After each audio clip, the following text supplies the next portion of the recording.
My mother-in-law kidnapped my baby in the middle of the night to prove she can parent better than me, and the lack of urgency by my husband is making me want to divorce him.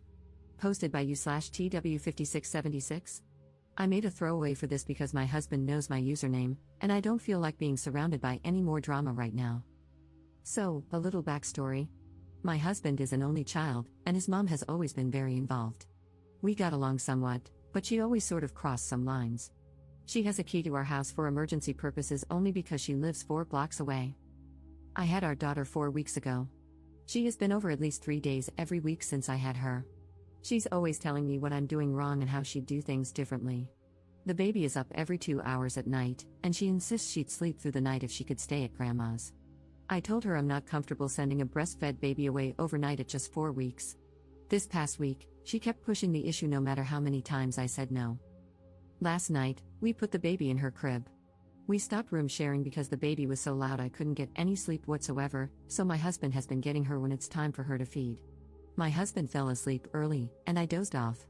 I woke up 4 hours later and started to panic because she hadn't made any noise. I was sure she had died of SIDS. I went into her room, and she was gone. I froze and started screaming her name around the house like she would somehow pop out, as if it were all a joke. My husband woke up in a panic and just screamed, "What's going on?" over and over. I ran to my phone to call 911 and saw a picture message from my mother-in-law of my sleeping baby in her arms with the caption, "Sleepover at Gam Gam's." I was immediately enraged. I screamed so hard I almost vomited. I called her and saw red. I told her I was coming to get the baby and that she would never see her again, and to never contact our family again. My husband decided it was best if he went to get her. When he came back, he said his mother had let herself in to give us a break, that she was sure we'd hear the text, and she thought we would be thanking her for a night's sleep. I do not give a flying F. I hate her. I cannot forgive her for this. My husband thinks I need to calm down, that we just need to get our key back. His lack of urgency about the situation makes me want to divorce him. We have never had any issues before this, but this feels like a deal breaker to me. I already had postpartum anxiety, and now it's through the roof. I don't feel safe in my own home with my family. I hate my mother-in-law. I hate my husband. When I think about what happened, I sob uncontrollably. I can't sleep now that I know I can't protect my baby when I sleep. I can't believe I did not wake up. I feel like the biggest piece of crap mother. If any real danger had come, I would have let my daughter down. Am I overreacting for wanting a divorce or for never wanting to see my mother-in-law again? My husband and mother-in-law think it's my hormones and that I have overreacted. Am I overreacting? I just needed to talk about it with non-involved parties. I have no friends or family for hundreds of miles. Oh, and she also fed her formula while she had her, but that's the least of my worries. It still infuriates me because breastfeeding has been really hard for us. Commenter. I have a 16-month-old, and your story made me sick to my stomach. Here's what I would do. Pack a bag for me and the little one. Go to a trusted family member, friend, shelter, or hotel. Go to the police. Make sure dear husband understands that he either stands by you and your little one, or it's a divorce. She kidnapped your newborn from her crib, when you and he were at your most vulnerable, sleeping at night. If a mother and her infant can no longer feel safe in their own beds, that's the most existential fear you can have. This is sickening. Commenter edit. On the existential fear, deep down, we're still cavemen, driven by a desire to procreate and protect our young. The empty crib embodies the worst fear of a cavewoman coming true. It means the saber-toothed tiger got our baby in the night. The hope for our future, which we created at a huge expense to ourselves and loved, is gone. And of course, what happened with your mother-in-law is not the same as that scenario, but this is the first thing your lizard brain processes the moment you see that empty crib. That feeling is going to stay and may mean you'll never feel secure going to sleep again. This is why it's so important to realize just how serious a breach of trust this is. Update 1 day later. I just wanted to give everyone a quick update. I didn't respond, but I've read every comment, and the support I've received has meant so much to me. I bawled reading them because I finally felt like someone was on my side. I called my mom late last night, and I got a hotel. I refused to tell my husband where I was going but assured him that the baby and I would be safe. My mom is disgusted by what I've been through. She's getting on a plane today to come help me. This entire experience has pushed me to the point where I need therapy, so today my first order of business is getting a therapist set up ASAP. I've decided to be alone for a while, and when I'm ready, I'll go with my husband to see if there's a chance to move past this. Right now, I still don't want to, but I also agree that I'm not in the right place to make life-changing decisions. Either way, I can never move back into that house. I don't know what my plan is beyond the next few days, but I'm just going to take it day by day for now. As for my mother-in-law, I'm going to the police today to find out how to get a restraining order. She and my husband keep saying, but she was safe.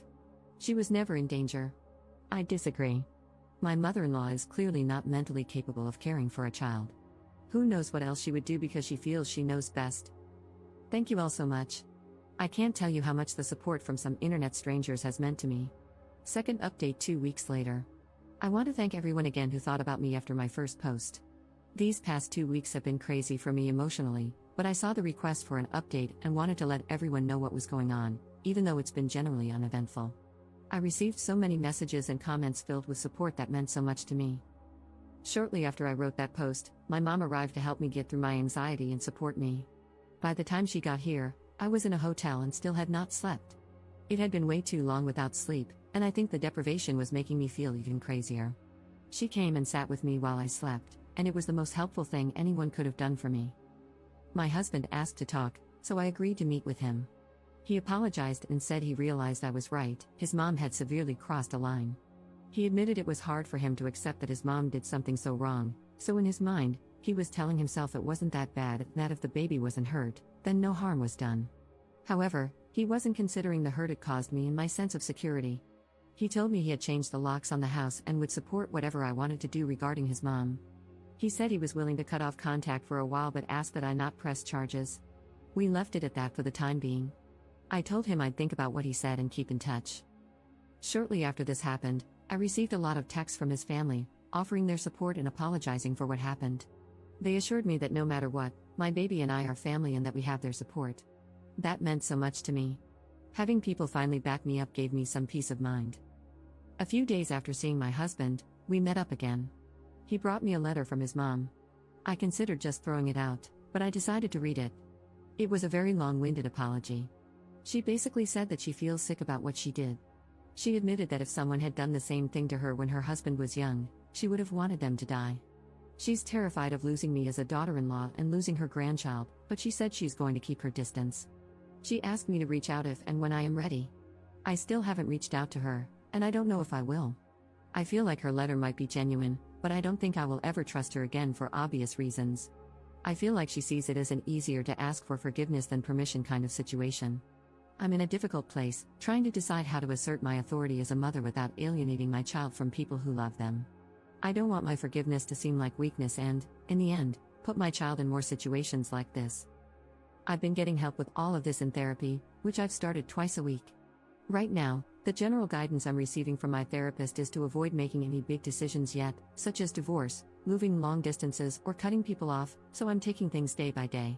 I make sure my husband sees our child every day. We haven't talked about the state of our marriage yet. I told him that when I'm ready, we will discuss it. He's respected that, and it's made a huge difference in the hope I have for our future. So that's really it. There haven't been any dramatic blow-ups or legal action. There are still a lot of unanswered questions for me, but this time has been filled with self-discovery and support from many unexpected places, and for that, I'm incredibly grateful. Commenter. You absolutely are the strong mama with all the power here. You are lucky that your mother-in-law seems to have recognized her transgression.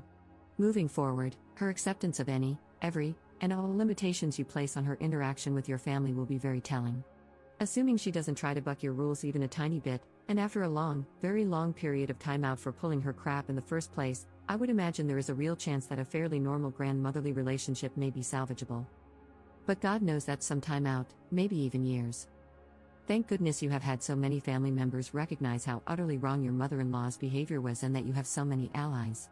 I know it must feel like the entire world is untrustworthy right now, but with some time, a lot of love, and patience, you and your baby will be right as rain.